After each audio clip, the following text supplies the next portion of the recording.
business နဲ့ economics students တွေဒါမှမဟုတ်လို့ရှိရင်လည်း business နဲ့ economics နဲ့ကိုစိတ်ဝင်စားလို့လေ့လာနေတဲ့သူတွေဆိုလို့ရှိရင်အခုပြောပြမယ်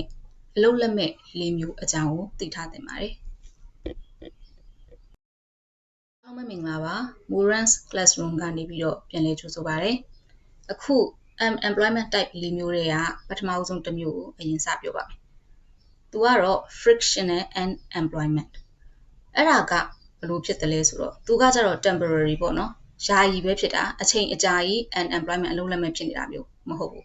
သူကကြတော့အလုပ်တစ်ခုကနေပြီးတော့တစ်ခုကိုပြောင်းတဲ့အချိန်အလုပ်တစ်ခုကနေတစ်ခုပြောင်းဖို့အတွက်ကိုအလုပ်ရှာနေတဲ့အချိန်အဲ့လိုအချိန်မျိုးမှာဂျားထဲမှာခဏလောက်အလုပ်လက်မဲ့ဖြစ်နေတဲ့အခြေအနေမျိုးကိုခေါ်တာပေါ့နော်အဲ့တော့ဒါကတော့ unhealthy ဖြစ်တဲ့အလုပ်လက်မဲ့ဖြစ်ခြင်းတော့မဟုတ်ဘူးဒီဝန်ထမ်းတွေဆိုတာမျိုးကအလုပ်တစ်ခုနဲ့တစ်ခုနဲ့ကိုပုံမှန်ပေါ့နော်ပုံမှန်ဆိုတာမျိုးကကြတော့ဒီမပြောင်းတဲ့ဝန်ထမ်းဆိုတာခက်ရှားရှားပေါ့နော်အဲ့တော့ပြောင်းတဲ့ခါကြလို့ရှိရင်လည်းတစ်ခုနဲ့တစ်ခုကိုချက်ချင်းပြောင်းသွားတာမျိုးလည်းရှိသလိုတချို့ကြတော့လေဒီပြောင်းတဲ့ဆက်ကြားမှာပေါ့နော်ဒီအရှိကအလုပ်ကနေပေါ့နောက်ကအလုပ်ကိုသွားမဲ့အချိန်မှာနောက်လို့မရသေးခင်မှာရှေ့လုပ်ကနေပြီးသူထွက်ဖို့အတွက်အခြေအနေရှိလာလို့သူထွက်ပြီးတော့နောက်လို့မရသေးခင်ဆက်ကြားမှာခဏအလုပ်ရှာနေလို့နားနေရတဲ့ရက်ပိုင်းလပိုင်းလေးရှိချင်းရှိမယ်အဲ့ဒါမျိုးကို frictional and employment လို့ခေါ်တယ်ပေါ့နော်အဲ့တော့ကိုကနေပြီးတော့ဒီတနေရာပေါ့မြို့တနေရာကနေတနေရာကိုပြောင်းတာနိုင်ငံတနေရာကနေတနေရာကိုပြောင်းတာဆိုလို့ရှိရင်များသောအားဖြင့်ကကြတော့ဒီတခြားနိုင်ငံကအလုပ်ကိုကိုယ်နိုင်ငံနေပြီးလှမ်းပြီးတော့ရှာဝါဖို့ဆိုတာကြတော့နည်းနည်းလေးခက်ကောင်းခက်လိမ့်မယ်ပေါ့နော်အဲ့တော့ကိုယ်နိုင်ငံရောက်တော့မှအလုပ်စရှာရတဲ့အခါမှာဒီကြားထဲမှာခဏလွတ်နေတဲ့အခြေအနေမျိုးပေါ့အဲ့ဒါမျိုးကို frictional and employment လို့ခေါ်ပါတယ်တစ်မျိုးကကြတော့ structural and employment အဲ့ဒါကကြတော့အခြေအနေနှစ်ခုရှိရပါတော့ပထမတစ်ခုကကြတော့အလုပ်တရားရှိနေတယ်ဆိုတော့ဒီ vacancy တွေရှိနေရပေါ့နော်အလုပ်ရှင်တွေကလည်းဝန်ထမ်းတွေလိုနေတဲ့အတွက်ကြောင့်မို့လို့သူတို့ကလည်းအလုပ်ပေးခြင်းတယ်အဲ့တော့အလုပ်တွေကလည်းရှိနေတယ်ဒါပေမဲ့သူတို့ရဲ့အလုပ်ကိုလာလုပ်နိုင်တဲ့ဒီလိုအပ်တဲ့ပေါ့နော် requirements skills နဲ့ပြည့်စုံတဲ့ဝန်ထမ်းမျိုးလုပ်သားစည်းကွက်ထဲမှာရှိမနေဘူးလုပ်သားစည်းကွက်ထဲမှာရှိနေတဲ့ဝန်ထမ်းတွေမှာရှိနေတဲ့ skills ကကြတော့လေဆိုတာဝန်ထမ်းဆိုတာအထက်ကိုလုပ်သားဒီဈေးကွက်ထဲမှာရှိနေတဲ့ပေါ့နော် labor market ထဲမှာရှိနေတဲ့လူတွေရဲ့လက်ရှိရှိနေတဲ့ skills ကတစ်မျိုးဖြစ်နေတယ်သူတို့အခုလက်ရှိလိုနေတဲ့ဒီအလုပ်ရှင်တွေလိုနေတဲ့ဝန်ထမ်းတွေမှာရှိတဲ့ skills တွေကတစ်မျိုးဖြစ်နေတယ်ဆိုတော့ဒါအခြေအနေတစ်ခုပေါ့နော်ဥပမာဘယ်လိုဟာမျိုးလဲဆိုတော့ဒီနိုင်ငံတစ်ခုကအရင်တုန်းကပေါ့နော်အရင်တုန်းကလုံးဝကိုဒီလေယာစိုက်ပျိုးရေးစိုက်ပျိုးမွေးမြူရေးအဲ့ဒီပုံမှာတွေပဲဦးစားပေးပြီးတော့လုပ်ခဲ့တာဆိုတော့ဒီနိုင်ငံထဲမှာရှိနေတဲ့သူတွေရဲ့အသက်မွေးဝမ်းကြောင်းပညာရက်ကသူတို့ရဲ့ကျွမ်းကျင်မှုကဒီလိုမျိုးစိုက်ပျိုးရေးမွေးမြူရေးဘက်မှာပဲရှိနေကြတာပေါ့နော်အဲ့လိုရှိနေရနေပြီးတော့တိုင်းပြည်ကနေပြီးတော့သူတို့ရဲ့ဒီအဲ့ဒီနိုင်ငံကနေပေါ့နော်သူတို့ရဲ့နိုင်ငံရဲ့စီးပွားရေးလုပ်ငန်းအမျိုးအစားကိုပြောင်းပြလိုက်တာပေါ့ဆိုတော့အရင်တုန်းကဒီစိုက်ပျိုးမွေးမြူရေးကိုအဓိကထားပြီးတော့လုပ်ရနေပြီးတော့နောက်ပိုင်းမှာစက်မှုလက်မှုဘက်ကိုဦးစားပေးပြီးတော့အလုပ်လုပ်မယ်ဆိုပြီးတော့ industrial revolution ဖြစ်တဲ့အချိန်ပေါ့နော်အဲ့တော့စက်ယုံတွေအလုပ်ယုံတွေအများကြီးထောင်ပြီးတော့စက်မှုလက်မှုဘက်ကိုဦးစားပေးပြီးတော့သွားကြမယ်ဆိုပြီးတော့နိုင်ငံကနေပြီးတော့လုပ်လိုက်တယ်နိုင်ငံ policy ပြောင်းလိုက်တာပေါ့နော် structure ပြောင်းပလိုက်တာအဲ့ဒီအချိန်မှာဘာဖြစ်လဲဆိုတော့ဒီ structure ကိုလုပ်ဖို့အတွက်ကိုအလုပ်ရှင်တွေလည်းပေါ်လာတယ်စက်ယုံတွေအလုပ်ယုံတွေထောင်တယ်အဲ့တော့သူတို့ကနေသူတို့ရဲ့စက်ယုံတွေအလုပ်ယုံတွေမှာလုပ်နိုင်မယ်လုပ်သားတွေကိုလည်းလိုအပ်နေတယ်ဒါပေမဲ့ပြဿနာကဘာဖြစ်လဲဆိုတော့လက်ရှိရှိနေတဲ့အလုပ်လုပ်ကိုင်နိုင်တဲ့အသက်အရွယ်အပိုင်းခြားနဲ့ရှိနေတဲ့လူတွေဒီခုနစက်ယုံအလုပ်ယုံတွေမှာလုပ်နိုင်တဲ့အရေးချင်းမျိုးရှိနေတယ်သူတို့လုပ်တတ်တာလေယာစိုက်ပျိုးရေးဟိုဘက်ကစက်ယုံအလုပ်ယုံတွေမှာလုပ်ရမယ်စက်မှုပစ္စည်းတွေကိုကင်ပြီးတော့လုပ်ရမယ်ဟာမျိုးပြောရမယ်ဆိုရင်ကွာဒီ industrial revolution ဖြစ်တဲ့အချိန်ဆိုလို့ရှိရင်လူတွေကစက်တွေကိုတေချာတော့မှဘာပစ္စည်းတွေမှမသိတဲ့အခြေအနေမျိုးတွေဖြစ်နေကြပါတော့အဲ့လိုအခြေအနေမျိုးတွေဖြစ်တော့ကြောင့်မလို့ဒီလူတွေကိုဒီစက်မှုလုပ်ငန်းမှာလုပ်တတ်ဖို့ဆိုလို့ရှိရင်တချို့ဆိုလို့ရှိရင်နှစ်ချီနေအောင်လို့ပြန်ပြီးတော့သင်ပေးရမယ်အခြေအနေမျိုးဖြစ်နေတာ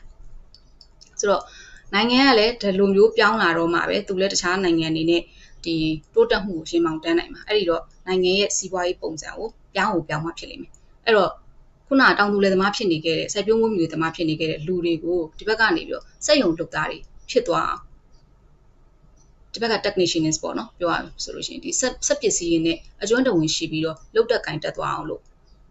နှစ်ချီပြီး train ရမယ်ဆိုလို့ရှိရင်လေ train တယ်လည်း train ရမယ်ပေါ့နော်အဲ့လိုပုံစံမျိုးနဲ့ train ပြီးတော့မှဒီဘက်ချက်အောင်ခေါ်ပြီးတော့ ဒီပြောင်းလဲသွားတဲ့စက်မှုလုပ်ငန်းဘက်ကိုခေါ်ပြီးတော့ပြန်ပြီးတော့အလုပ်လုပ်နိုင်အောင်လို့ပြောင်းလဲပေးရမယ်အခြေအနေမျိုးဖြစ်တယ်ဆိုတော့ဒါကပထမအခြေအနေပေါ့နော်လုပ်သားမှာရှိနေတဲ့ skills ရဲ့လုပ်ငန်းခွင်ကအလုပ်ရှင်တွေလိုချင်နေတဲ့ skills တွေကကိုက်ညီမှုရှိမနေတာ structural unemployment ရဲ့နောက်ထပ်အခြေအနေတစ်ခုကဘာလဲဆိုတော့နေရာဒေသပြောင်းရွှေ့သွားတာနဲ့ဆိုင်နေပေါ့နော်ဥပမာနိုင်ငံတစ်ခုကအရင်တုန်းကဒီမြို့ကြီးပြကြီးမှာပဲသူတို့ရဲ့စက်ရုံအလုပ်ရုံတွေကိုထားပြီးတော့လုပ်ကင်ကြတယ်အဲ့တော့လူတွေကမြို့ကြီးပြကြီးကလူတွေကပဲဒီအလုပ်တွေကိုလုပ်ကင်ကြတာများတယ်ပြီးတော့တခြားနေရာတွေကလည်းဒီမြို့ကြီးပြကြီးတွေမှာပဲအခြေထားချပြီးတော့ဒီစက်ရုံတွေအလုပ်ရုံတွေ company တွေမှာပဲအလုပ်လုပ်ကြတာများတယ်ဒါပေမဲ့တဖြည်းဖြည်းနဲ့အချိန်ကာလကြာလာတာနဲ့အမျှလူဦးရေတွေကလည်းထူထပ်လာတယ်ကုန်ဈေးနှုန်းတွေဈေးနှုန်းတွေအထွေထွေဈေးတွေကလည်းပိုပြီးတော့များလာတယ်ပြီးတော့လူဦးရေထူထပ်လာတာနဲ့အမျှသွားလာရတာလည်းမလွယ်ကူတော့ဘူးပေါ့နော်ကားကျက်တာတွေလမ်းကျက်တာတွေလမ်းပိတ်တာတွေအဲ့ဒါတွေအရင်ဖြစ်လာတယ်ဖြစ်လာတော့နောက်ပိုင်းမှာဒီစက်ရုံအလုပ်ရုံတွေကဒီနေရာတွေမှာမြို့ပြတွေမှာအလုပ်မလုပ်တော့ဘူးသူတို့နေရာတွေပြောင်းရွှေ့ပြီးတော့စက်ရုံအလုပ်ရုံတွေကိုသွားပြီးတော့ထောင်တော့မယ်ပြောရမယ်ဆိုရင်မြေနေရာကျဲကျဲပြန့်ပြန့်နဲ့ဈေးတက်တက်နဲ့လုပ်လို့ရတဲ့နယ်မြို့တွေကိုရွှေ့သွားတာတို့ပြီးတော့သူတို့ရဲ့ကုန်ကျန်းတွေရတဲ့နေရာမျိုးတွေနဲ့နီးတဲ့နေရာတွေကိုပြောင်းရွှေ့သွားတာတို့အဲ့လိုမျိုးတွေကိုပြောင်းရွှေ့သွားတယ်ပြောင်းရွှေ့သွားတဲ့အတွက်ကြောင့်မို့လို့သူတို့ကဟိုဘက်မှာစက်ရုံအသစ်သွားတည်လိုက်တဲ့အခါမှာသူတို့ကဒီစက်ရုံတွေကထပ်ပြီးတော့ run နေအောင်မှာဖြစ်တဲ့အတွက်ကြောင့်မို့လို့လူတွေကထပ်ပြီးတော့လူနေအောင်မှာပဲတချို့တွေကကြတော့စက်ရုံကိုတခါတည်းပေါ့နော်ရွှေ့သွားတာဒီဘက်ကအရင်တော့မြို့ကြီးပြကြီးမှာရှိခဲ့တဲ့စက်ရုံတခါတည်းပိတ်ပြီးတော့သူကနေရာပြောင်းလို့သွားဖွင့်လိုက်တာမျိုးရှိရပေါ့နော်တခြားနေရာကိုရွှေ့သွားတာမျိုးရှိတယ်အဲ့တော့ဘာဖြစ်လဲဆိုတော့သူတို့ကဘလို့ပဲရွှေ့တဲ့နေရာမှာသူတို့ဒီစက်ရုံကို run ဖို့အတွက်လူကလူနေအောင်မှာပဲဒါပေမဲ့ပြဿနာကဘာဖြစ်တယ်လဲဆိုတော့လက်ရှိလုပ်နေတဲ့မြို့ကြီးပြကြီးကလူတွေကသူတို့ရွှေ့သွားတဲ့နေရာကိုလိုက်ပြီးတော့မလုပ်နိုင်တော့အဲ့တော့မြို့ကြီးပြကြီးကလူတွေကအလုပ်လိုချင်ပြီမယ်အလုပ်မရှိဘူးဟိုဘက်ကပြောင်းရွှေ့သွားတဲ့အလုပ်ရှင်တွေကြတော့လေသူတို့ကလည်းလုပ်ငန်းအတွက်ကိုလူကလိုနေတာပဲဒါပေမဲ့သူတို့ရွှေ့သွားတဲ့နေရာမှာကြတော့လေလုံလောက်တဲ့ဝန်ထမ်းရှိမနေဘူးပြီးတော့ဒီခုနကသူတို့လိုချင်တဲ့ skills နဲ့ရှိနေတဲ့လူတွေကလည်းအဲ့နေရာမှာရှိမနေဘူးတကယ် skills နဲ့ရှိနေတဲ့လူတွေကမြို့ကြီးပြကြီးမှာကျန်နေခဲ့တယ်ဒါပေမဲ့အဲ့မြို့ကလူတွေကကြောက်တယ်သူတို့စိတ်မရှိတဲ့နေရာကိုလိုက်ပြီးတော့မလုပ်နိုင်ဘူးအဲ့လိုအခြေအနေမှာ gap ဖြစ်တာပေါ့နော်အဲ့လိုအခြေအနေမျိုးကလည်းဒီ structural unemployment တွေက